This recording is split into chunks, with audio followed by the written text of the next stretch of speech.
Good afternoon.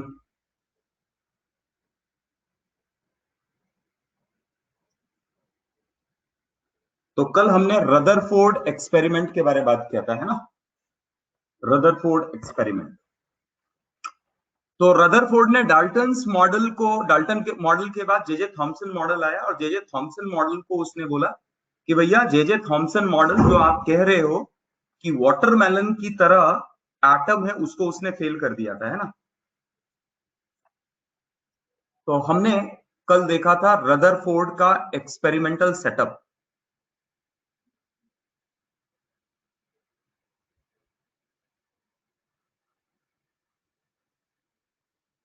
Rutherford Rutherford ने एक experiment किया था, और एक्सपेरिमेंट से हमें पता लगा था कि एक्सपेरिमेंट से क्या पता लगा था। एक्सपेरिमेंट से पता लगा था, अच्छा, एक्सपेरिमेंट का नाम क्या था इसका। एक्सपेरिमेंट का नाम था इसका हम्म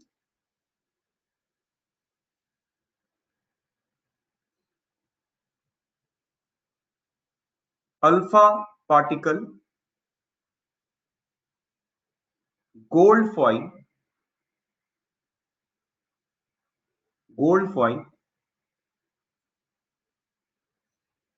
स्कैटरिंग एक्सपेरिमेंट, है ना। तो गोल्ड फॉइल स्कैटरिंग एक्सपेरिमेंट से जो फाइंडिंग था वो ये था कि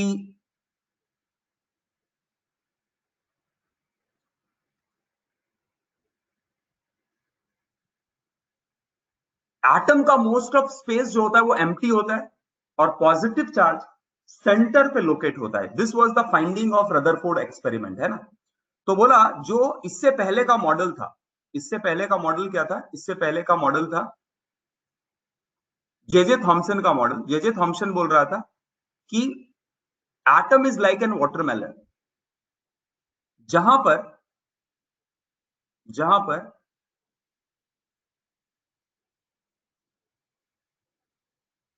ये रेड पार्ट जो है, this is like a proton. Proton पूरी तरह से डिस्ट्रीब्यूटेड होता है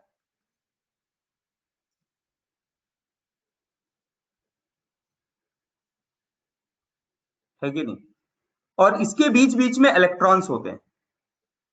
इसी को plum pudding model, apple pi model, या बहुत अलग अलग नाम से जाना जाता है।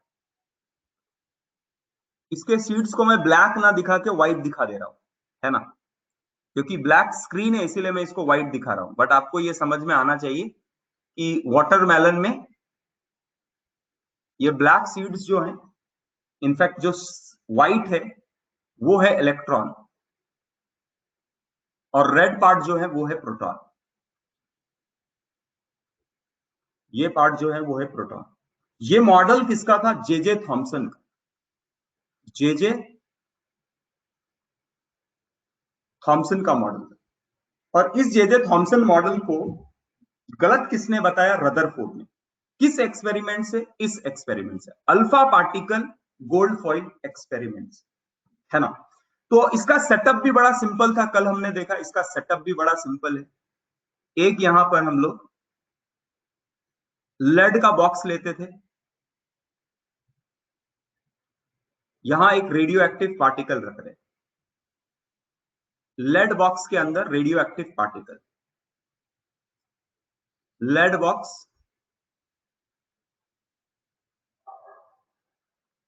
This is radio active substance, जो कि आपका अल्फा रेस प्रोड्यूस कर रहा था। इस अल्फा रेस को हम लोग एक स्लिट के थ्रू, लेड का स्लिट के थ्रू पास करते हैं, ताकि हमें स्ट्रेट अल्फा रेस मिल जाए। और इसको पास करवा रहे थे एक गोल्ड फॉइल के थ्रू, इसको पास करवाते थे एक गोल्ड फॉइल के थ्रू। अब ये गोल्ड फॉइल के साथ साथ हमने यहां एक स्क्रीन लिया था जिसको फ्लोरोसेंट स्क्रीन बोलते हैं, and it is made up of zinc sulphide, है ना। ये सब चीजें आपकी पढ़ी हुई है, जस्ट एक रिवीजन टाइप चल रहा है। तो यहां से जो रेज पास हुए, जो यहां से रेज बाहर निकले, ये जो रेज आए, ये जो रेज है वो कौन से है? Alpha particle.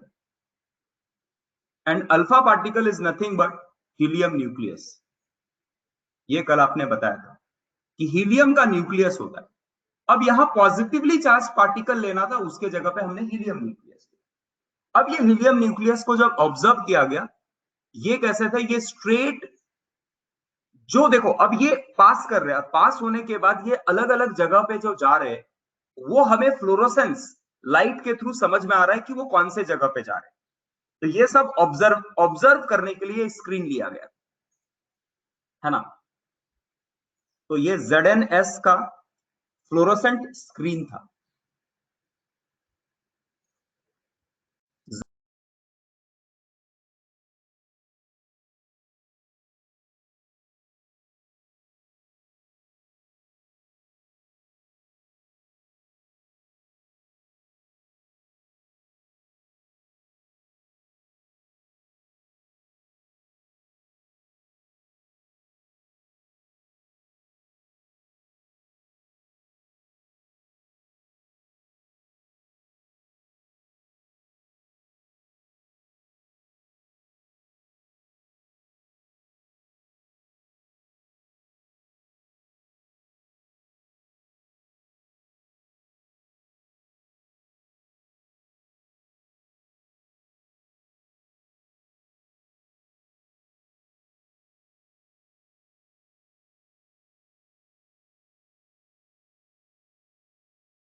हम्म।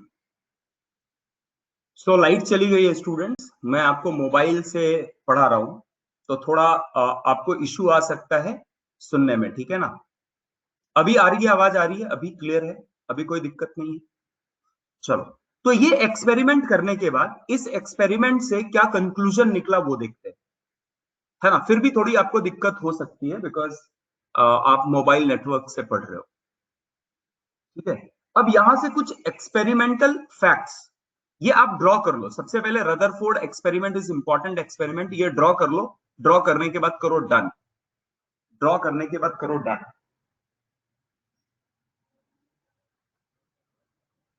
ये जेजे थॉमसन मॉडल है।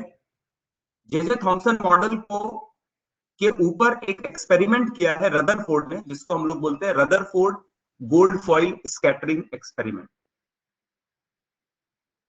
ये ड्रॉ करके डन करो।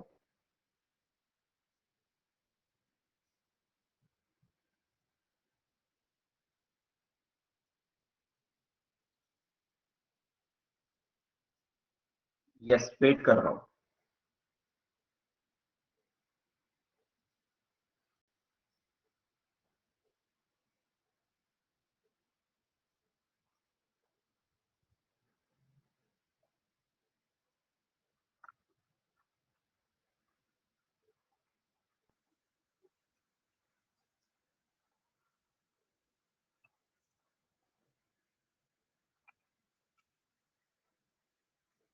जेड एन एस एक मटेरियल है जिसका स्क्रीन में उसके ऊपर उसका कोटिंग किया गया है। क्योंकि ZnS पे जब अल्फा पार्टिकल जाके टकराता है तो वहां पर एक लाइट दिखती है। तो स्क्रीन बनाया गया है जिंक सल्फाइड का, zinc ZnS zinc, S is sulphide, zinc sulphide, zinc sulphide का स्क्रीन है, जिंक सल्फाइड का एक स्क्रीन है।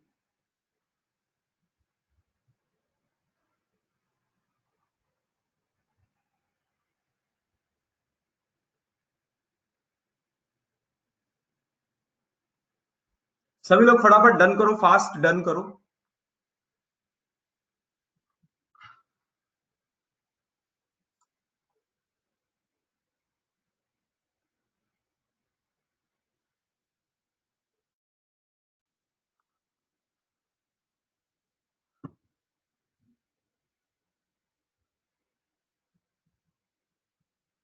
बढ़ो, आगे बढ़ो, आगे बढ़े। ये सबने सुना है पहले, रदरफोर्ड एक्सपेरिमेंट के बारे सबने सुना है, एवरीवन? बढ़ जाए आगे, चलो नेक्स्ट। अब इसका ना थोड़ा ये जो विजन है, ये जो व्यू है, इसको थोड़ा और मैग्नीफाइड वे से दिखाया गया। कैसे दिखाया गया देखो, ये जो एक्सपेरिमेंट था उसका मैग्नीफाइड व्यू दिखाया गया। बोला ये आपके गोल्ड के एटम है, मान लिया ये आपके गोल्ड के एटम है। अब कोई पूछ सकता है सर गोल्ड का ही एटम क्यों लिया, कुछ दूसरा एटम क्यों नहीं लिया? क्योंकि गोल्ड जो है वो हाईली मैलेबल है, उसको बहुत पतला शीट बनाया जा सकता है, गोल्ड को, सिल्वर को, बट बाकी की मैलेबिलिटी बहुत कम है। तो अगर पतला शीट नहीं होगा तो क्या होगा, बहुत सारे एटम एक साथ इनकाउंटर होंगे, है ना? जितना थिक लेयर होगा उतना ज्यादा एटम का इनकाउंटर होगा, और उस जगह पे आपको एक्सपेरिमेंट उतने अच्छे से नहीं दिखेगा। तो यहां इन्होंने क्या किया, बोला देखो हमने क्या सेंड किया है, हमने अल्फा पार्टिकल सेंड किया है। अल्फा पार्टिकल का मतलब होता है positive charge rays, helium nucleus, है ना? ये जो आ रहे हैं वो कौन है, alpha particle. Alpha particle, alpha particle is positively charge particle, positively, positive charge particle. अब एक सीधी सी बात है, पॉजिटिव चार्ज पार्टिकल को अगर आप एटम की तरफ भेजेंगे और एटम में पूरी जगह पे पॉजिटिव चार्ज है, तो हमें पता है कि पॉजिटिव और पॉजिटिव एक दूसरे के को रिपेल करेंगे। एक पॉजिटिव इधर आया और इधर भी पॉजिटिव है, तो ये एक दूसरे से रिपेल होके वापस उल्टा अपने रास्ते में चला जाएगा, जिधर से आ रहा था वापस अपने रास्ते को के ओर चला जाएगा, क्योंकि पॉजिटिव पॉजिटिव को रिपेल करता है। तो एक्चुअली अगर जे थॉमसन का मॉडल सही होता तो सारे के सारे रेज वापस लौट जाने चाहिए थे, हाँ या ना बोलो? अगर मेरा पूरा एटम पॉजिटिव है और मैं पॉजिटिव के तरफ पॉजिटिव को भेजूं तो पूरे पॉजिटिव रेज वापस आने चाहिए, है कि नहीं? तो ऑब्जर्वेशन क्या होना चाहिए था कि सारे के सारे पॉजिटिव रेज वापस चले जाए और ZnS स्क्रीन, जो स्क्रीन था हमारा, उस स्क्रीन में एक भी आपको लाइट ना दिखे, या तो बहुत थोड़ा दिखे। जितना जितने रेस स्क्रीन में आके टकराएंगे इसका मतलब उतने रेस पास हुए। अब यहां क्या देखा गया, ऑलमोस्ट सारे के सारे रेस जो थे, ऑलमोस्ट सारे के सारे रेस जो थे वो क्या हो रहे थे, वो आपको स्क्रीन में आते हुए दिख रहे थे। अब यहां बहुत सारे रेज है, ये बात समझिए, यहां बहुत सारे रेज है।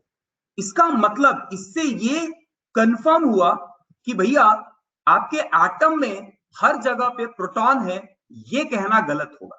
अगर हर जगह पे प्रोटॉन होता तो ये रेज वापस चले जाने चाहिए थे, और अगर ये रेज वापस नहीं जा रहे हैं इसका मतलब यहां हर जगह पे प्रोटॉन नहीं है, हर जगह पे प्रोटॉन नहीं है। और कुछ रेज ऐसे दिखे जिस एरिया में लाइट नहीं आना चाहिए था उस एरिया में लाइट दिख रहे थे, तो इसका मतलब कि हमारे जो रेज है वो कुछ रिफ्लेक्ट भी हो रहे थे। तो यहां से इन्होंने ये कंक्लूजन निकाला। कंक्लूजन क्या निकला, अच्छा सबसे पहले ऑब्जर्वेशन क्या निकला, ऑब्जर्वेशन के बाद कंक्लूजन निकालेंगे। सो रदरफोर्ड का ऑब्जर्वेशन क्या था? सो पहला ऑब्जर्वेशन ये था कि most of alpha particle nearly 99%, most of alpha particle went straight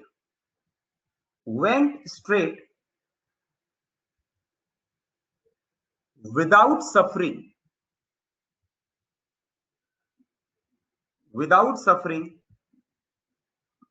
any deflection.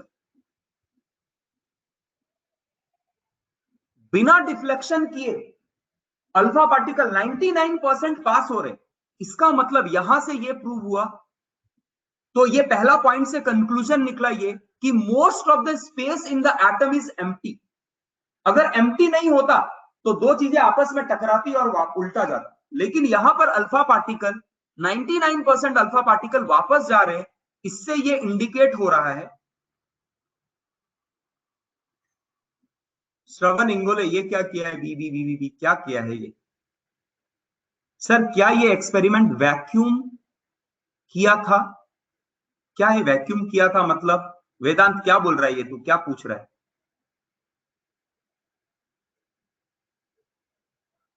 वेदांत क्या पूछ रहा है?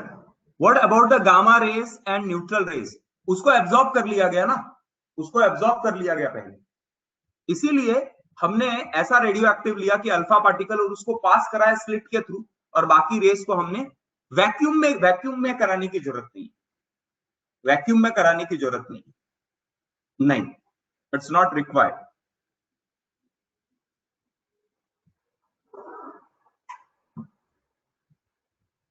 तो मोस्ट ऑफ अल्फा पार्टिकल जो थे वो क्या हो गए?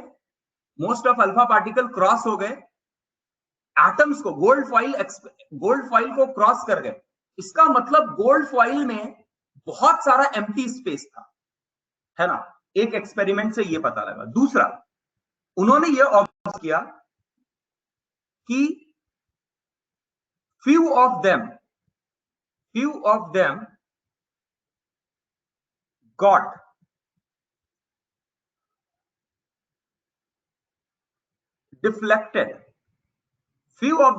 deflected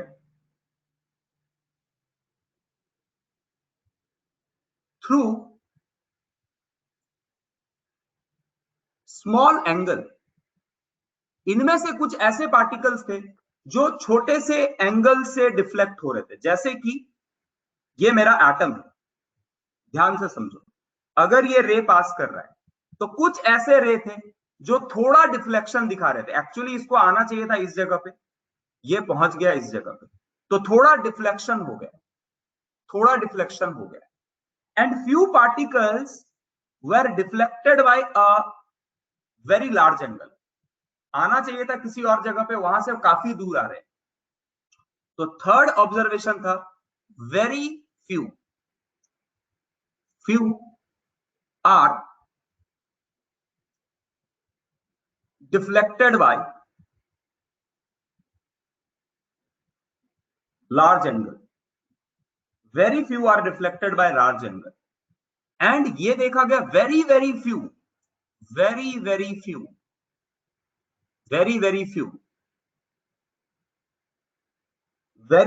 few, around 1 in 10,000, around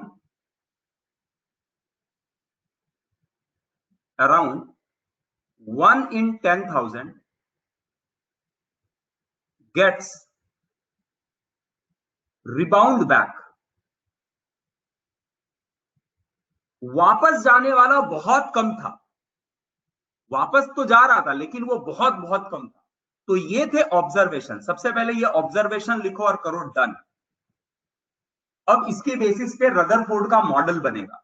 Rutherford ने एक्सपेरिमेंट किया और बोला जे थॉमसन भैया, आपने जो मॉडल दिया था वो पूरी तरह से गलत है। क्यों पूरी तरह से गलत है? क्योंकि अगर आप सही होते तो मेरा जो ऑब्जर्वेशन है ये नहीं आना चाहिए था। अगर मेरा ऑब्जर्वेशन ये आ रहा है, इसका मतलब आपके मॉडल में कुछ ना कुछ परेशानी है, और रदरफोर्ड ने बोला कि आपका जो मॉडल है, जो जे थॉमसन मॉडल है, वो गलत हो गया, और रदरफोर्ड मॉडल, यहां पर रदरफोर्ड ने एक मॉडल प्रपोज किया जिसको हम लोग रदरफोर्ड मॉडल बोलते हैं। So everyone please take it down, लिख लो इसको, एक बार लिख लीजिए सब लोग। हाँ, डायग्राम भी ड्रॉ करना है, यस। अभी जो नोटबुक में लिख रहा हूं ये सबको ड्रॉ करना है, ये इंपॉर्टेंट है। Fourth observation, very very very few, around 1 out of 10,000 get rebound back. मतलब उल्टा कौन लौट रहा है? बहुत बहुत बहुत कम लौट रहे। 10,000 में एक ऐसा होगा जो वापस लौटेगा। अगर आपने 50,000 रेज भेजे हैं तो उसमें शायद 5 रेज वापस आएंगे।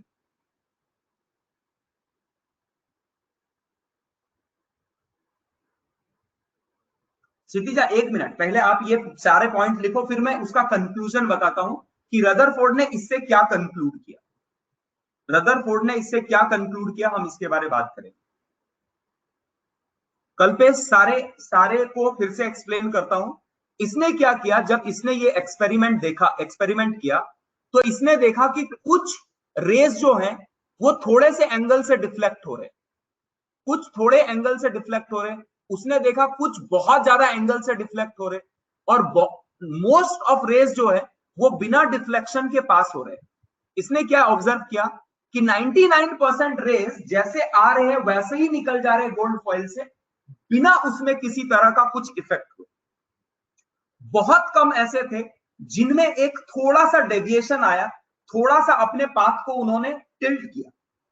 बहुत कम ऐसे दिखे, बहुत बहुत कम ऐसे दिखे जो कि बड़े एंगल के साथ डिफ्लेक्ट हो रहे थे और एकदम ऐसा ऑकवर्ड पोजीशन पे आ रहे थे, जहां पर उनको आना ही नहीं चाहिए था उस जगह पे आ रहे हो।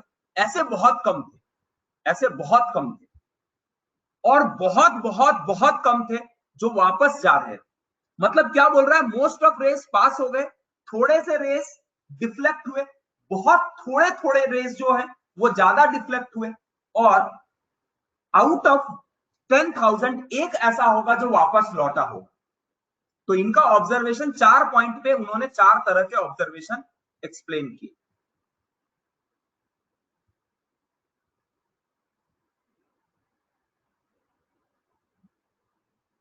अराउंड अराउंड मैं इसीलिए बोल रहा हूं ना, around around 1 in 10,000, around 1 in 10,000 approximate value.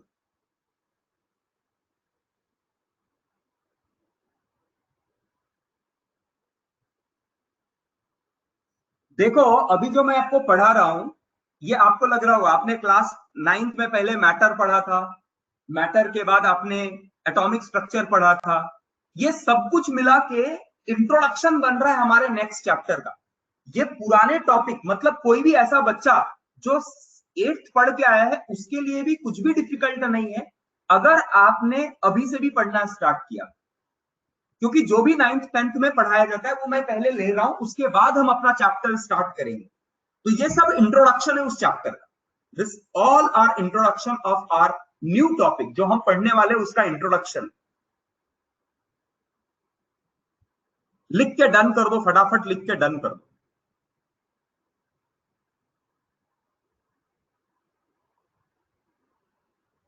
और मैंने 2 दिन से देखा है, 5 मिनट 10 मिनट पहले ही कुछ लोग, 10 से 15 लोग क्लास लीव करते हैं, उसका सारा रिपोर्ट मेरे पास आ रहा है। आई वॉन्ट यू, ऐसा मत करना अभी। आज के बाद से आपको एंड, जब तक क्लास एंड ना हो तब तक आप कोई भी क्लास लीव मत करो। और ये जनरली नए बच्चे कर रहे हैं, जो क्लास 9th 10th के बच्चे हैं वो कर रहे हैं। This is not good. ठीक है, everyone have to be in class जब तक क्लास खत्म नहीं होता है तब तक। बढ़ जाओ आगे, बढ़ जाओ आगे, बोलो। सबका लिख के हो गया? Everyone, everyone.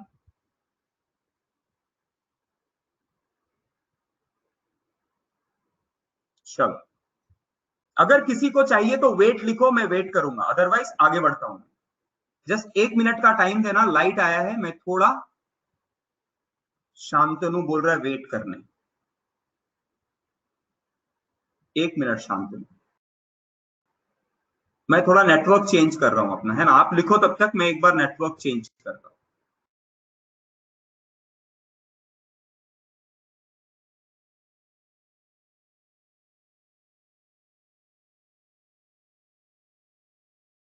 जल्दी लिखिए, फास्ट। आयुष पाटिल, ओमकार बनकर, जल्दी लिखो।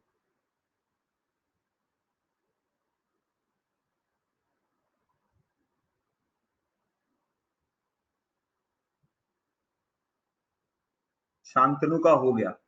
आयुष, ओमकार हुआ क्या आपका?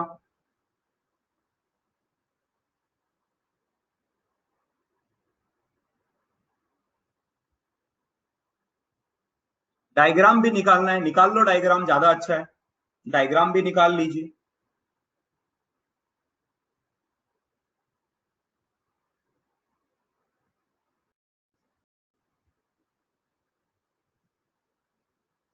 देखो बेसिक क्या है, एकदम लॉजिकल है, ये बहुत लॉजिकल है कि एक्सपेरिमेंट क्यों हो रहा है, ये एक्सपेरिमेंट ऐसा क्यों किया गया, इस बात को समझो पहले।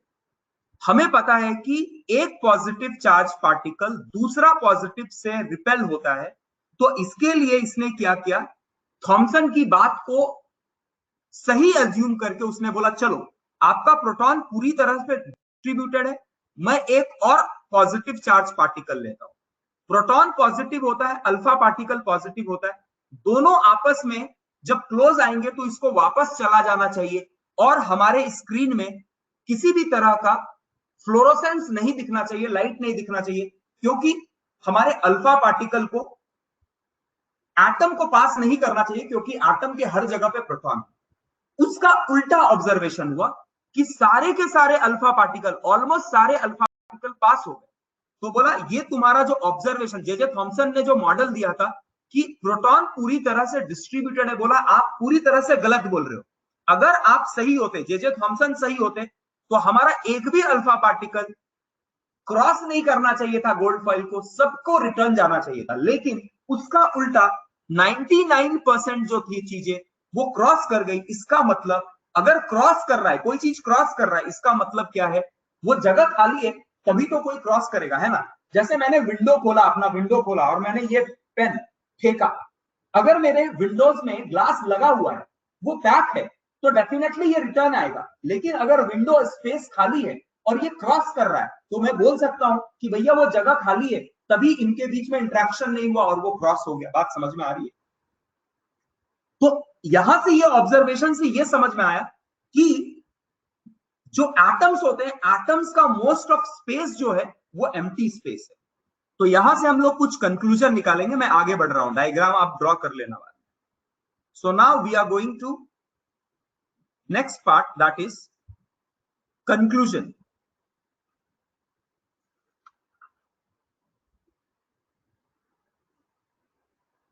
तो रदरफोर्ड के कुछ conclusions.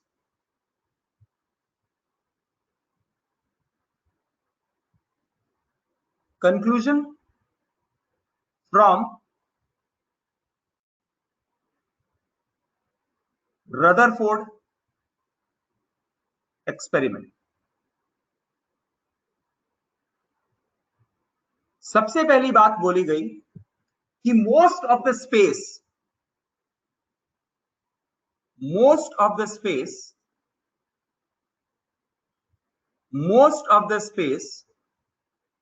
in atom is empty space. Most of the space in atom is empty space. सबसे पहली बात कि मोस्ट ऑफ स्पेस जो है वो क्या है, एम्प्टी है ना। दूसरा, ऑल प्रोटॉन ऑल प्रोटॉन्स और positive charge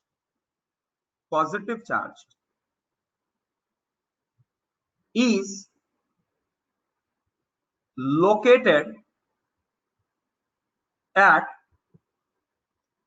a very small space, at a very small space called as nucleus. and it is at the centre of atom. ये एटम के सेंटर पे होगा और मोस्ट नहीं, सभी के सभी प्रोटॉन्स जो होंगे वो एक छोटे से स्पेस में होंगे जिसको न्यूक्लियस कहा जाता है, और बाकी सारा स्पेस जो है वो खाली। थर्ड पॉइंट इसने ये दिया, इलेक्ट्रॉन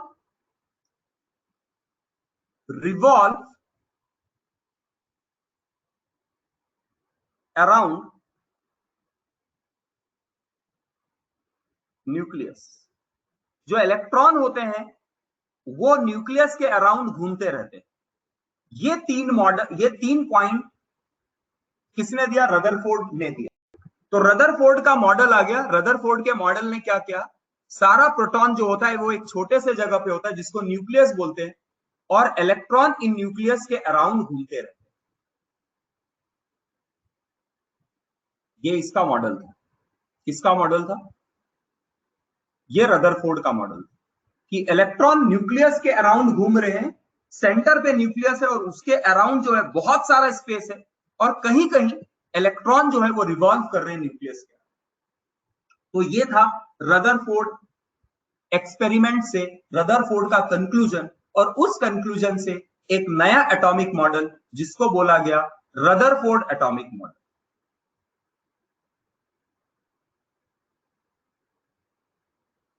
रदरफोर्ड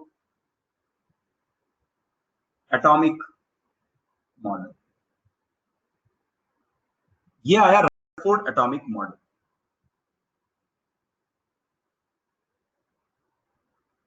सेकंड पॉइंट का लास्ट लाइन है, all protons positive charge is located at a very small space called as nucleus and it is at the centre of atom. ये कहां है? It is at the centre of atom, atom के बीचों बीच होता है। It is at the centre of atom, atom के बीचों बीच होने वाला है न्यूक्लियस।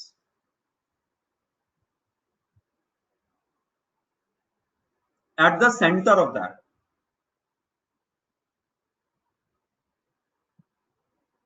लिख लिया सबने? लिख के करो डन। ये लिखने के बाद कीजिए डन।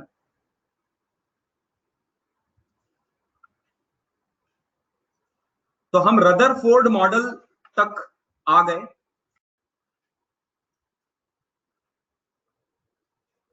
इसके बाद कौन आया बताओ? रदरफोर्ड के बाद कौन आया?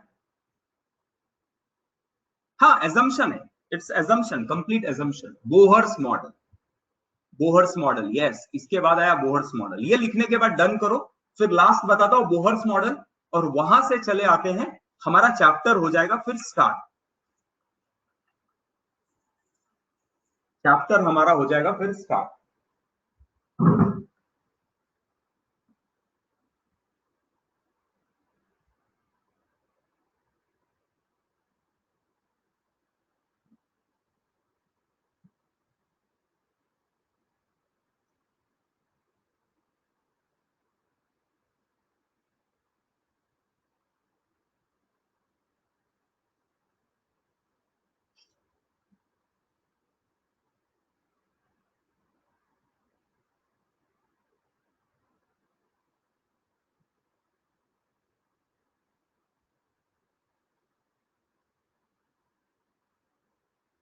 अभी कोई कुछ टाइप मत करना है ना। अब जो मैं पूछ रहा हूं वो मुझे बताना। अभी 9th वाले जितने लोग हैं, आप एक बार अपना हैंड रेस करो। मैं देखना चाहता हूं कितने लोग 9th वाले लोग हैं क्लास में अभी। Just raise your hand, 9th student, raise your hand.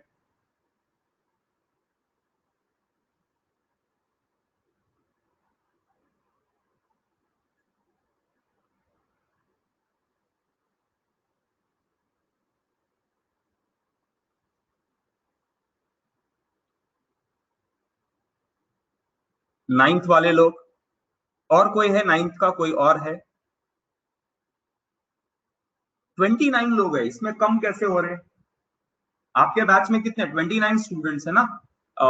B batch में, फाउंडेशन के लिए 29 है, तो फिर यहां तो मुझे हैंड रेस कम दिख रहा है। ओके, सभी हैंड रेस करो, आपका अटेंडेंस काउंट होगा।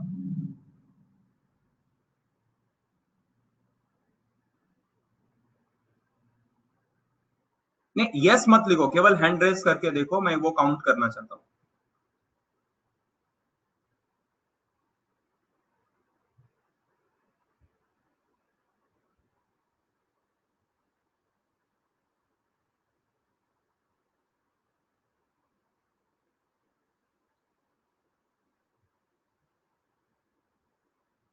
अच्छा, अभी आ गए, ठीक है।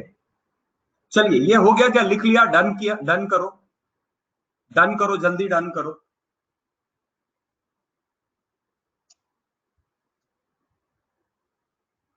नाइन्थ के सभी स्टूडेंट्स को, नाइन्थ वाले सब लोग बताना, समझ में आपको जो पढ़ाया जा रहा है वो क्लियर हो रहा है?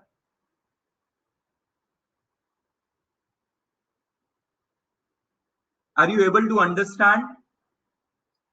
Okay, fine. चलिए आगे बढ़े, आगे बढ़े। अब मुझे मुझे ये बताओ कि what is difference between Rutherford model and Bohr's model. Rutherford model और बोहर्स मॉडल में डिफरेंस क्या है? रदरफोर्ड एंड बोहर्स मॉडल में डिफरेंस क्या था? कौन बताएगा मुझे? What is the difference between Rutherford model and Bohr's model? किसी को पता है? अगर पता है तो यस बोलो।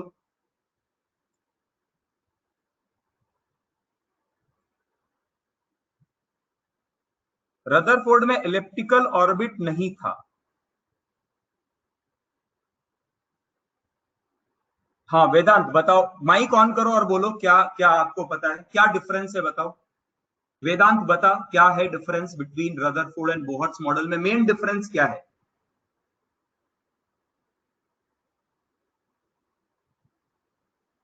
माइक ऑन करके बोल वेदांत।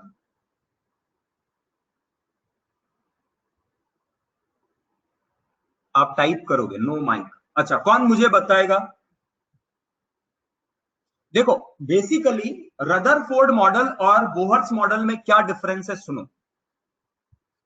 इलेक्ट्रॉनिक कॉन्फ़िगरेशन दिया था, ठीक है, देखो समझो समझो ध्यान से सुनो, ये पॉइंट है ना, एक इंपॉर्टेंट पॉइंट है समझने के लिए, एक इंपॉर्टेंट पॉइंट है समझने के लिए। ज्यादा डिफरेंस दोनों में कुछ नहीं है, ज्यादा में कोई डिफरेंस नहीं है दोनों में। क्या बता रहा था, एक एक ऑब्जर्वेशन लोगों ने किया कि दुनिया में कोई भी अगर चार्ज पार्टिकल, ध्यान से सुनना, अगर दुनिया में कोई भी चार्ज पार्टिकल, इलेक्ट्रॉन में होता है नेगेटिव चार्ज, है ना, इलेक्ट्रॉन में होता है नेगेटिव चार्ज, प्रोटॉन में होता है पॉजिटिव चार्ज। जब कभी कोई भी एक नेगेटिव चार्ज पॉजिटिव चार्ज के अराउंड, या एक चार्ज दूसरे चार्ज के अराउंड मूव करता है, रोटेट करता है, सर्कुलर पाथ में जाता है, तो ये हमेशा से पाया गया है कि इसकी एनर्जी डिक्रीज होती है, एनर्जी जो होती है वो कम होने लगती है। क्यों? क्योंकि ये जो प्रोसेस हो रहा है उसमें एक एनर्जी लॉस होता है। तो लोगों ने रदरफोर्ड से पूछा, अगर आपका इलेक्ट्रॉन न्यूक्लियस के अराउंड रिवॉल्व कर रहा है, तो ये रिवॉल्व करते करते फाइनली ऐसा होना चाहिए था कि इसका पाथ, क्योंकि ये जितना क्लोज आता जाएगा एनर्जी लूज करता जाएगा और इसको क्लोज आते जाना चाहिए था, और एनर्जी जैसे जैसे क्लोज आता वैसे वैसे इसकी एनर्जी खत्म होनी चाहिए थी, और फाइनली इलेक्ट्रॉन जो है वो न्यूक्लियस से जाकर टकरा के न्यूट्रलाइज होना चाहिए था, बट ये नहीं पाया जा रहा था। तो लोगों ने रदरफोर्ड से पूछा, बताओ ऐसा क्यों है?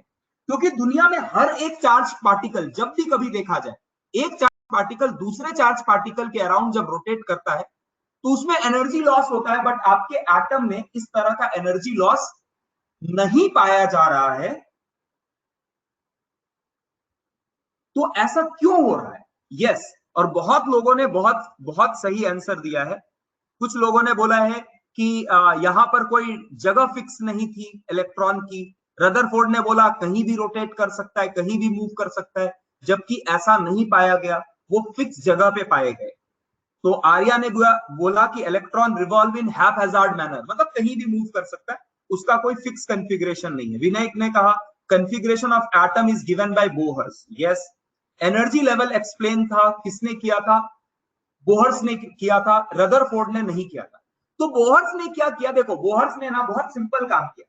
बोला तुम्हारा प्रॉब्लम क्या है, जो प्रॉब्लम है उसी को उसने सोल्यूशन बता दिया। लोगों ने पूछा कि देखो, जब इलेक्ट्रॉन रिवॉल्व करते हैं तो दुनिया में जब कभी इलेक्ट्रॉन रिवॉल्व होगा एक प्रोटॉन के अराउंड, उसको एनर्जी लूज करनी चाहिए और धीरे धीरे स्पाइरल पाथ फॉलो करके उसको कोलैप्स हो जाना चाहिए। तो बोहर्स ने बोला यही तुम्हारा प्रॉब्लम है ना, यही प्रॉब्लम है ना कि ये कोलैप्स क्यों नहीं कर रहा है। बोला ठीक है, ज्यादा दिमाग नहीं लगाते। उसने बोला कि भैया एटम के अराउंड कुछ स्पेसिफिक जगह होते हैं, कुछ स्पेसिफिक पाथ होते हैं जिसको हम लोग शेल बोलते हैं। और बोलता है ये शेल ऐसे होते हैं जहां पर इलेक्ट्रॉन अगर रिवॉल्व करे तो वो अपनी एनर्जी लूज नहीं करता है जैसे बाकी के केस में होता है। मतलब बात समझ में आ रही है क्या? इसने कैसा उल्लू बनाया?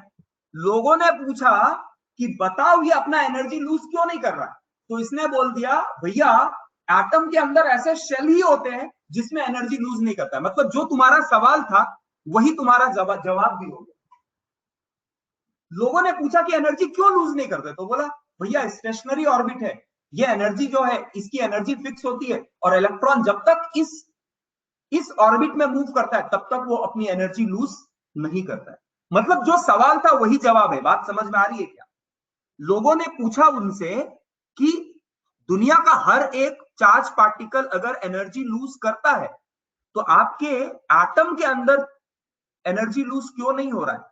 तो बोलता है क्योंकि यहां पर स्टेशनरी ऑर्बिट है। और स्टेशनरी ऑर्बिट का मतलब क्या होता है? स्टेशनरी ऑर्बिट का मतलब होता है ऐसे ऑर्बिट्स जिसकी एनर्जी, जहां पर इलेक्ट्रॉन अपनी एनर्जी को लूज नहीं करते। मतलब जो सवाल था वही जवाब भी हुआ, स्टेशनरी ऑर्बिट। और इसने यह भी कहा कि ऐसे ऑर्बिट जो होते हैं वो एक फिक्स होते हैं। मतलब हर जगह पे ऐसे स्टेशनरी ऑर्बिट नहीं होते। There are fixed few orbits जहां इलेक्ट्रॉन पाए जा सकते हैं, और इलेक्ट्रॉन दो ऑर्बिट के बीच में कभी नहीं पाए जाते। ये जो एम्प्टी स्पेस है यहां पर इलेक्ट्रॉन कभी नहीं पाए जाएंगे। इलेक्ट्रॉन हमेशा से एक फिक्स पाथ में पाए जाते हैं जिसको हम लोग ऑर्बिट या शेल बोलते हैं। स्टेशनरी एनर्जी लेवल, इसी को हम लोग ऑर्बिट और शेल के नाम से जानते हैं। तो ये था बोहर्स का कंसेप्ट, और होपफुली यहां तक सबने पढ़ा है ना? यहीं तक पढ़ा है आप लोगों ने। अब इसके around they always revolve in an orbit. Yes, यहां पर यह बताया गया कि इलेक्ट्रॉन कहीं भी मूव नहीं करेंगे, इलेक्ट्रॉन एक फिक्स पाथ में मूव करेंगे, हम जिसे ऑर्बिट कहते हैं। और जब तक कोई ऑर्बिट में मूव करता रहता है वो अपनी एनर्जी को रिलीज नहीं करता है ना? तो यहां तक आ गया बोहर्स का मॉडल, यहां तक बोहर्स का मॉडल आ गया। अब बोहर्स ने यह भी बताया कि इलेक्ट्रॉन का डिस्ट्रीब्यूशन कैसे होता है डिफरेंट ऑर्बिट्स में, है ना? तो यहां पर आता है electronic configuration. What is electronic configuration? Just एक मिनट वेट करना, थोड़ा मैं नेटवर्क वापस से चेंज कर रहा हूं बिकॉज आई फील कि ये थोड़ा मेरा स्लो।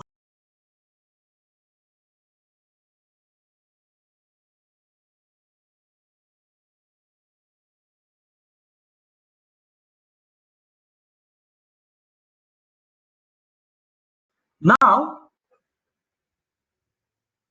इलेक्ट्रॉनिक कॉन्फ़िगरेशन, ये बहुत इंपॉर्टेंट। इलेक्ट्रॉनिक कॉन्फ़िगरेशन ये किसने बताया? बोहर्स ने बताया। Electronic configuration, electronic configuration. Electronic configuration means what? Distribution of electron in different orbits. Electronic configuration is distribution of electrons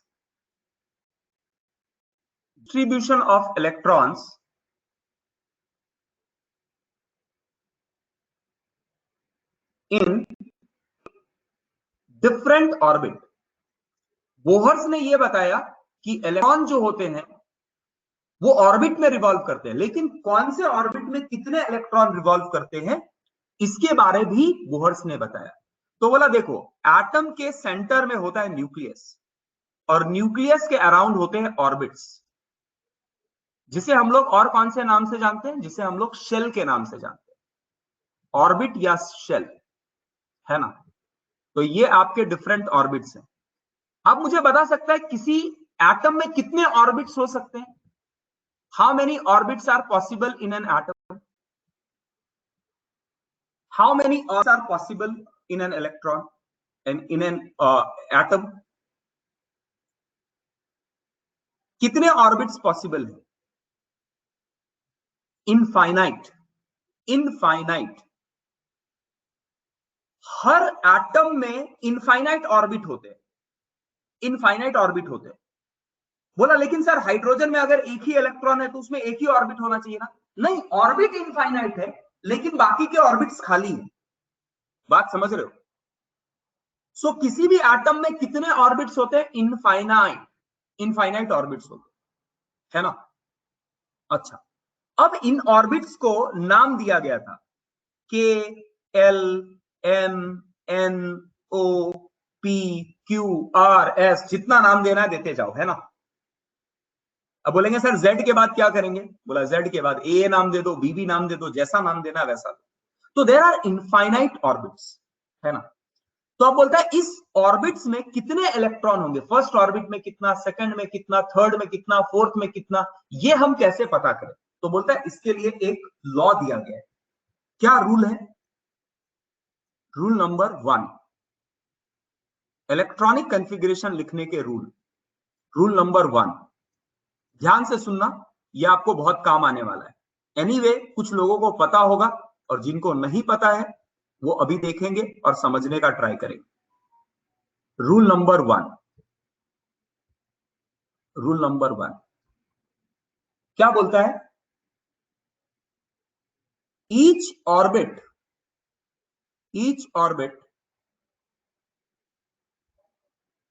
can hold, each orbit can hold maximum of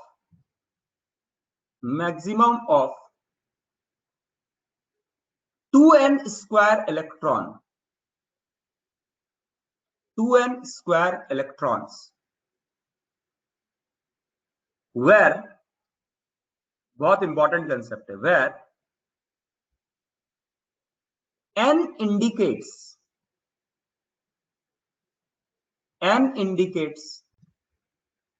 its shell number। क्या बोल रहा है कि कोई भी orbit कोई भी orbit या शेल कितने इलेक्ट्रॉन रख सकते हैं? मैक्सिमम 2n स्क्वायर इलेक्ट्रॉन्स रख सकते हैं, जिसमें n क्या इंडिकेट करता है? n इंडिकेट करता है कि उसका शेल नंबर क्या है। तो जैसे अगर शेल की बात की जाए, यहां है नंबर और यहां मैं लिख देता हूं कैपेसिटी। क्या लिख दे रहा हूं मैं? कैपेसिटी। शेल, पहला शेल के का नंबर क्या है? 1। तो इसका वैल्यू कैपेसिटी कितना हो जाएगा? 2 इंटू 1 का square, that is equal to 2। तो फर्स्ट सेल का जो कैपेसिटी है कितना है? Maximum 2। So the capacity of first shell is 2, L is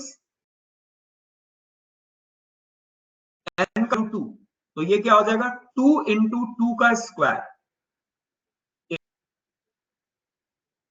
के एल एम, m का n का वैल्यू 3, सो 2 इंटू 3 का square is equal to n,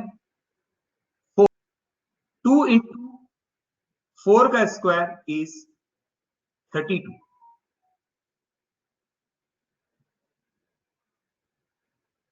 5, 2 into 5 का स्क्वायर इज 50, उसके बाद क्या आएगा 72 है ना, 36 इंटू 2, फिर क्या आएगा 98 एंड सो ऑन.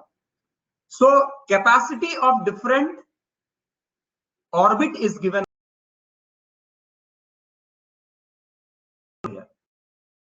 तो पहला का मैक्सिमम कैपेसिटी कितना है 2, दूसरे का, थर्ड का क्या है 32, फोर्थ का क्या है 32, 50, फिर क्या है 64. क्लियर है. 2, 8, 18, 32, 50, 50 के बाद क्या आएगा 50 के बाद क्या आएगा 6 का स्क्वायर इंटू 2, 72. सेवेंथ का कितना कैपेसिटी आएगा 7 का square into 2, 98 and so on. Capacity समझ में आ गया. तो ये रूल नंबर 1 कि किसी भी ऑर्बिट में मैक्सिमम इलेक्ट्रॉन्स कितने हो सकते हैं 2n स्क्वायर. 2n स्क्वायर लिख के करो डन, लिख के करो डन. फिर बढ़ते हैं नेक्स्ट रूल पे.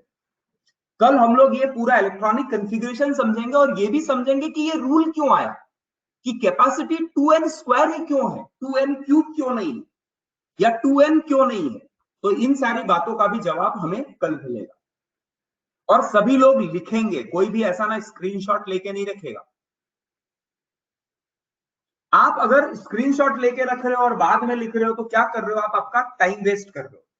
आपको मैं टाइम दे रहा हूं अभी लिखने के लिए और आप अगर वो काम अभी ना करके क्लास के बाद कर रहे हो, so you are wasting your time. So don't do that. लिख लिया सबने, आगे बढ़ू मैं. लिख लिया सबने, बोलो. So rule number 1 is what, wait. ठीक है, पार्थ लिखो. रूल नंबर 1 इज व्हाट कि हर शेल का एक कैपेसिटी होता है और कैपेसिटी किससे डिसाइड होता है 2n स्क्वायर से, where n is what, n is its shell number. Isha लिखो, जल्दी लिखो, फास्ट.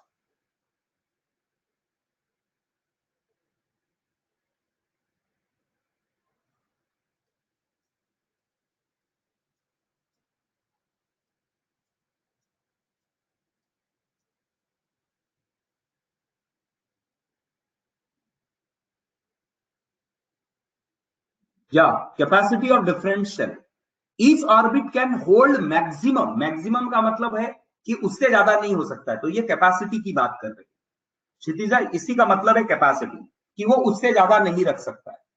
तो हर ऑर्बिट की एक कैपेसिटी है और वो कैपेसिटी कितनी है, जो कैपेसिटी है that is what, that is 2n square. Isha लिख लिया आपने, पार्थ ईशा लिखा क्या, बोलो जल्दी करो, बढ़ो आगे, बढ़ो आगे. Rule number 2,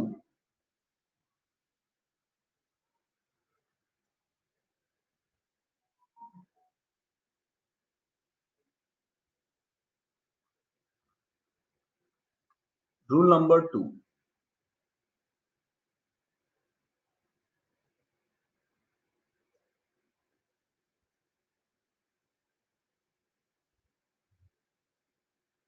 what is rule number 2.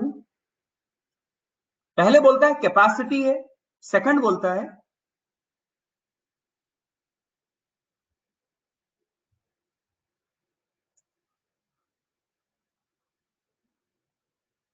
First cell का कैपेसिटी है 2, सेकंड सेल का कैपेसिटी है 8, है ना, थर्ड सेल की कैपेसिटी है 18. बट ये क्या बोल रहा है, ध्यान से सुनो.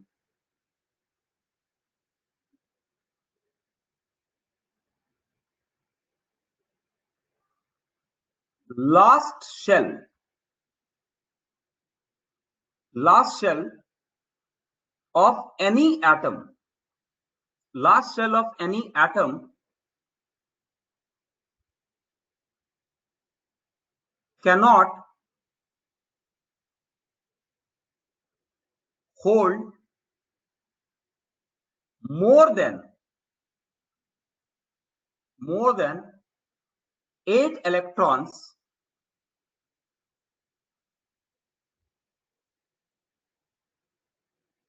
irrespective of its capacity, irrespective of its capacity। बोलता है कभी भी अगर लास्ट सेल में आप 8 इलेक्ट्रॉन से ज्यादा नहीं रख सकते हैं, भले ही उस लास्ट सेल की कैपेसिटी कितनी भी हो, है ना। कैपेसिटी कितनी भी हो मतलब अगर 8 से ज्यादा है तो भी नहीं। फर्स्ट सेल में कभी भी 2 से ज्यादा नहीं हो सकता है। सेकंड सेल में कैपेसिटी 8 की है तो 8 ही रहेंगे। थर्ड सेल की कैपेसिटी 18 की है, लेकिन अगर वो लास्ट सेल है तो उसमें 8 से ज्यादा नहीं रह सकता। ठीक है।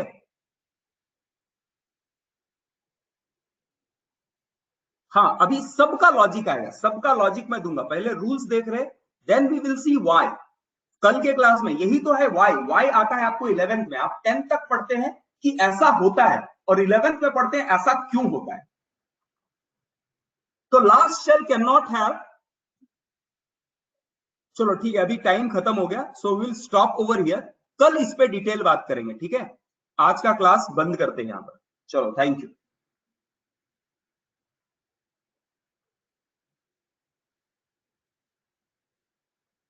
Thank you, bye.